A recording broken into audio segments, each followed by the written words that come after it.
এমন মজা করে খাওয়া যায় আসলে আমার ভাবনার বাইরে ছিল। আসলে কখনো খাইনি আগে। আমি এই তরকারিটা খেতে প্রচুর ভয় পেতাম। আর এখন নিজে রান্না করে যদি না খেয়ে দেখতাম তাহলে বুঝতেই পারতাম না এত মজার হয় এই তরকারিটা। তো আসসালামু আলাইকুম, কেমন আছেন সবাই? আজকে আমি নিয়ে আসলাম ছোলা কচু রান্না।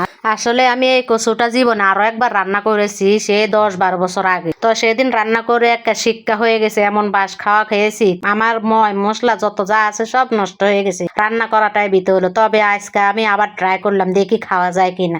তাই আজকে কি করলাম, প্রথমে আমি কিন্তু কচুটাকে সুন্দর মতো ছেলে ধুয়ে পরিষ্কার করে তারপর ভাপ বসিয়ে দিয়েছি।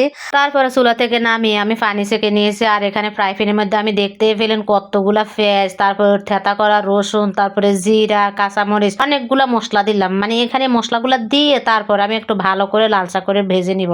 আসলে কচু রান্না করলে কিন্তু কি অনেক মশলা লাগে, আপনার পেঁয়াজ রসুনটাই বেশি লাগে। দিয়ে একটু নাড়াচাড়া করে তারপর আমি এর মধ্যে হলুদের গুঁড়া, মরিচের গুঁড়া, স্বাদ মতন লবণ দিয়ে আবার একটু হালকা নাড়াচাড়া করে নিলাম। নিয়ে এখানে আমি এখন দিয়ে দিব একটু পানি, বাড়িটা দিয়ে অল্প একটু পানি দিয়ে দিয়েছি। পানিটা দিয়ে আবার একটু নাড়াচাড়া করে মশলাটাকে কষিয়ে নিচ্ছি। কচুর মধ্যে যত রসুন দিব তত লাইনকে ফ্লেভারটা অন্যরকম স্বাদ লাগে। তবে লাস্টে আমি একটা ভুল করেছি, সেটা করলে আরো মজা লাগতো আর কি। মানে যেটা করে বা ডালে যে কোনো কিছুর মধ্যে দিলে খুব ভালো লাগে। তো আমি কি করলাম, এখান দিয়ে মশলাটাকে ভালো করে কষিয়ে তারপরে এখানে আমি দিয়ে দিলাম মাছের মাথাটা দিয়ে তারপরে এখানে আমি আদা আর রসুন দিয়ে দিয়েছি। মানে যেহেতু বরফ রসুন আদা এই জন্যই আমি এখনই দিয়ে দিলাম এর মধ্যে।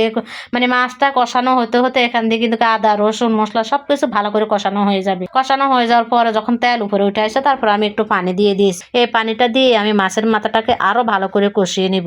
তারপরে ঢাকনা দিয়ে দিলাম, দিয়ে একটু নাড়াচাড়া করে দিচ্ছি। এখন ঢাকনাটা তুলে দেখতে পেলেন অনেকটা কিন্তু কি ভেঙে গেছে মাছটা। আমি কিন্তু কি একদম ফুল ভাঙবো না, একটু আধা ভাঙা রাখবো আর কি। পানিটা থাকতে থাকতে আমি কিন্তু কচু দিয়ে দিব। কচু দিলে হবে কি, গরম পানি যেহেতু একটু সুন্দর মতন কষানো হবে, আপনার চুপসে যাবে না। অনেক কচু আছে দেখবেন আপনার কচুটা টোরা ধরে যায়, টোরা মানে শক্ত হয়ে থাকে, সহজে বলতে চায় না। তো গরম পানি আছে এর মধ্যে আমি দিয়ে দিলাম। দিয়ে এখন একটু নাড়াচাড়া করে নিচ্ছি। নাড়াচাড়া করে ভালো করে কচুটাকে কষিয়ে নিব। এবার আমি ঢাকনাটা দিয়ে দিব। ঢাকনা দিয়ে 5-6 মিনিটের মতন আরো রান্না করব।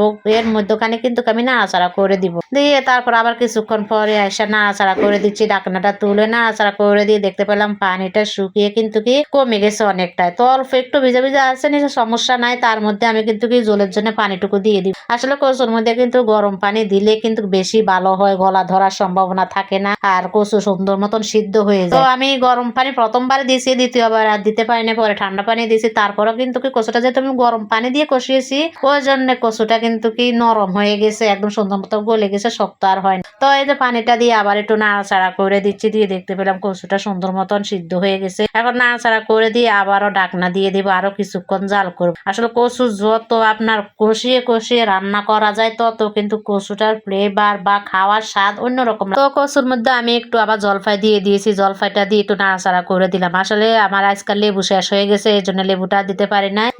দুই টুকরা জলফাই দিয়ে দিয়েছি। ফ্রিজে জলফাই আছে, জলফাই দিয়ে দিলাম যাতে গলাটা না ধরে। জলফাইটা দিয়ে নাড়াচাড়া করে দিচ্ছি। জলফাই কিন্তু একদম গালিয়ে নিব না, গলে গেলে কিন্তু কি একদম টক হয়ে যাবে, খেতে কিন্তু কি ভালোই লাগবে না। তো আমি নামানোর 5 মিনিট আগে কিন্তু জলফাইটা দিয়েছি। দিয়ে একটু নাড়াচাড়া করে তারপরে লবণ দেখে নামিয়ে নিয়েছি। আর যে কথা বলছিলাম লাস্টে একটা কাজ করলে ভালো হতো, মানে লাস্টে আর একটু রসুন দিয়ে ভাগার দিয়ে নামালে কিন্তু কচুর ফ্লেভারটাই অন্যরকম লাগতো।